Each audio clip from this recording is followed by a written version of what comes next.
The title of our most recent exhibit is As Time Goes By in Edgewater, 1885 to the Present.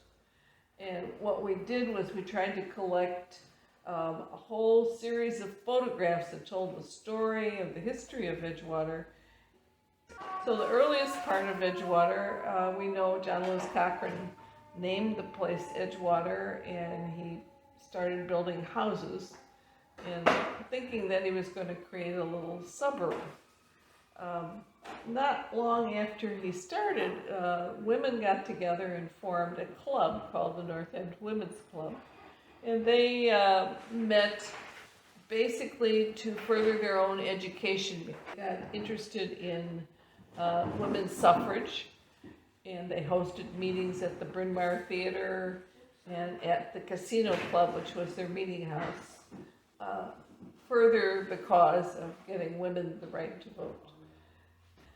In the teens, we had the building of the Edgewater Beach Hotel and opening in 1916, which brought a whole different interest to the community because now we had this sophisticated place to gather and party and dance, and we saw entertainment. And then as the Depression hit, a group of parents whose children were at Pierce School gathered together and demanded that the city create some kind of after-school program for all these kids that were being let out at school at 3. But at this point, what they wanted was a playground director, and that's what they got. And it was a wonderful program of ice skating. So that was, a real impact as far as community activity. And I think all of these early activities were small groups of strangers getting together and figuring out we need to solve this problem and who can help us and how can we get something done. But after the war, people left. Thousands of people moved to the suburbs. So when things seemed to be not improving very much in the 50s, community residents got together and formed something they called the Edgewater Community Council. And again, it was a group of strangers from all over the community who decided to meet and see what they could do. They were noticing a lot of people who needed financial help and food support, so they worked with the churches and formed Care for Real.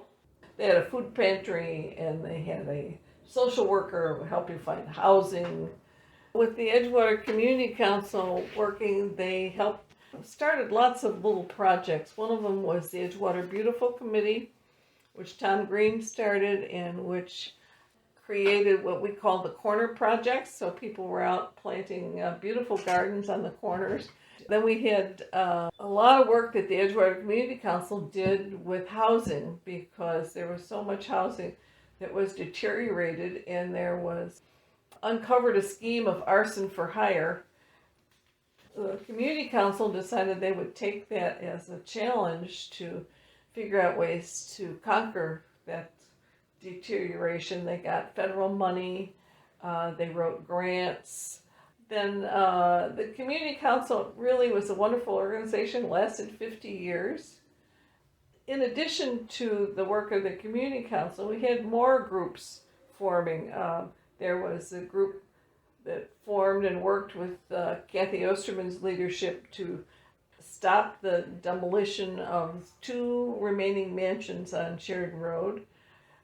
They planted a cross on the lakefront and complained that the lakefront was going to die if we didn't save this last open space.